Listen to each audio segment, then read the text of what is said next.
हरे कृष्णा। हिंदू धर्म में भोलेनाथ को शक्ति का प्रतीक माना जाता है। यह कहा जाता है कि यदि सच्चे मन से प्रदोष तिथि पर महादेव का दूध से अभिषेक किया जाए तो सभी प्रकार के डर और भय समाप्त हो जाते हैं। यदि प्रदोष तिथि सोमवार को आती है तो इसे शुभ संयोग माना जाता है, क्योंकि दोनों दिन भोलेनाथ को प्रसन्न करने के लिए अत्यंत महत्वपूर्ण माने जाते हैं। वर्तमान में माघ माह में चल रहा इस माह में प्रदोष व्रत सोमवार को पड़ रहा है। तो आज हम जानेंगे सोमवार प्रदोष व्रत की कथा। महादेव की पूजा का महत्व हर दिन होता है, लेकिन प्रदोष तिथि की पूजा का खास महत्व माना जाता है।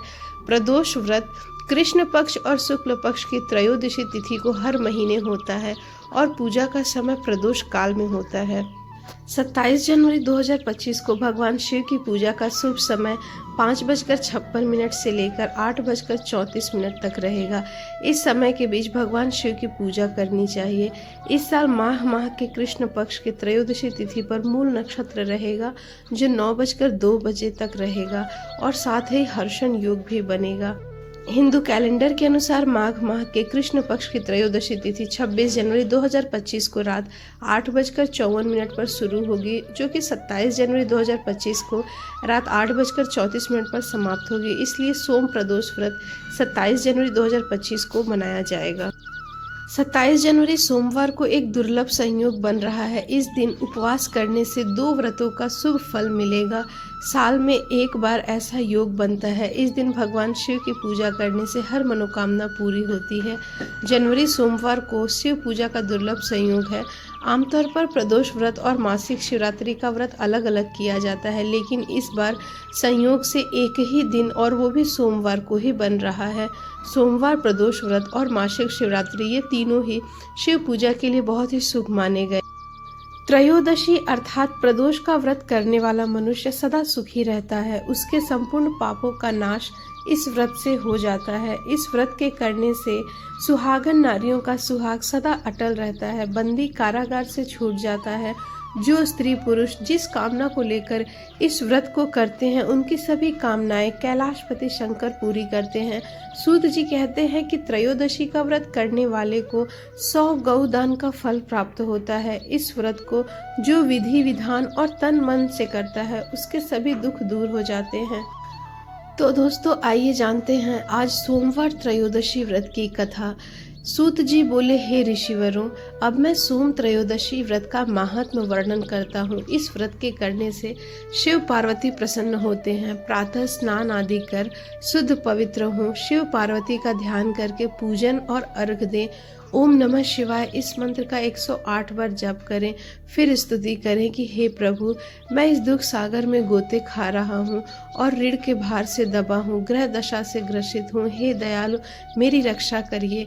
सौनकाद ऋषि बोली, हे पूज्यवर महापते, आपने यह व्रत संपूर्ण कामनाओं के लिए बताया है।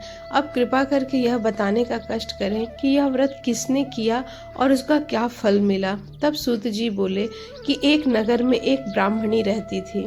उसके पति का स्वर्गवास हो गया था। उसका अभी संसार में कोई नहीं था, इसलिए सुबह होते ही वह अपने पुत्र के साथ भीख मांगने निकल पड़ती थी। भिक्षाटन से ही वह अपने पुत्र का पेट पालती थी। एक दिन ब्राह्मणी भिक्षाटन से घर लौट रही थी तो उसे एक लड़का घायल अवस्था में कराहता हुआ मिला।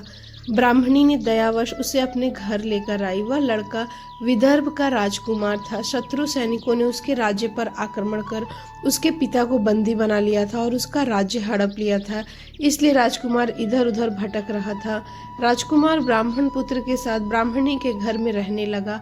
एक बार गरीब ब्राह्मणी दोनों पुत्रों के साथ ऋषि शांडिल्य के आश्रम में गई। वहां उसने प्रदोष व्रत की विधि और कथा सुनी और घर आकर उसने व्रत करना आरंभ कर दिया। एक दिन की बात है कि दोनों बालक वन में घूम रहे थे। पुजारी का बेटा तो घर लौट आया, लेकिन राजा का बेटा वन में अंशुमति नामक गंधर्व कन्या से मिला। वह उस पर मोहित हो गई और उसके साथ समय गुजारने लगी। एक दिन अंशुमति अपने माता पिता को राजकुमार से मिलाने लाई।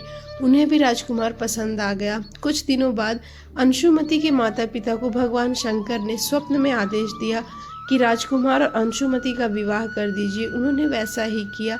ब्राह्मणी प्रदोष व्रत करती थी उसके व्रत के प्रभाव और गंधर्वराज की विशाल सेना की सहायता से राजकुमार ने विदर्भ से शत्रुओं को खदेड़ दिया और पिता के राज्य को पुनः प्राप्त कर लिया। युद्ध जीतने के बाद राजकुमार विदर्भ का राजा बन गया। उसने पुजारी की पत्नी और उसके बेटे को भी राजमहल में बुला लिया और आनंद पूर्वक रहने लगे। राजकुमार ने ब्राह्मण पुत्र को अपना प्रधानमंत्री नियुक्त कर दिया। अंशुमति के पूछने पर राजकुमार ने उसे प्रदोष व्रत के बारे में बताया। इसके बाद अंशुमति भी नियमित रूप से प्रदोष व्रत का पालन करने लगी। इस व्रत से इन लोगों के जीवन में सुखद बदलाव हुए। ब्राह्मणी के प्रदोष व्रत के प्रभाव से जैसे राजकुमार और ब्राह्मण पुत्र के दिन फिरे, वैसे ही भगवान शंकर सबके दिन फेरे। सोम प्रदोष का व्रत करने वाले सभी भक्तों को यह कथा अवश्य पढ़नी चाहिए। प्रदोष व्रत की कथा समुद्र मंथन से भी जुड़ी हुई है। जैसा कि हम सब जानते हैं कि इसी समुद्र मंथन के कारण भगवान शिव को हलाहल विष पीना पड़ा था। जीवन का अमृत और अमृत पाने के लिए देवताओं और असुरों ने भगवान विष्णु की सलाह पर समुद्र मंथन शुरू किया था। समुद्र मंथन से भयानक हलाहल विष उत्पन्न हुआ जो ब्रह्मांड को निगलने की क्षमता रखता था। भगवान शिव देवताओं और राक्षसों के बचाव में आए और उन्होंने विष का पान किया। पौराणिक कथाओं के अनुसार देवता और असुर दोनों ही अमृत की खोज में भगवान विष्णु के पास पहुंचे। भगवान विष्णु की सलाह पर ही उन्होंने यह सब किया था। इस समुद्र मंथन में कीमती रत्न आभूषण इत्यादि देवताओं और असुरों के द्वारा प्राप्त किया गया। साथ ही विष इतना ज़्यादा जहरीला और खतरनाक था कि वह पूरे ब्रह्मांड को नष्ट कर सकता था। इसलिए देवताओं और राक्षसों ने समुद्र मंथन को जारी रखा और 12वें दिन उन्हें अमृत मिला। 13वें दिन देवता और असुर ने भगवान शिव को धन्यवाद दिया। माना जाता है कि भक्ति से प्रसन्न होकर भगवान शिव ने नंदी बैल के सींगों के बीच नृत्य किया था।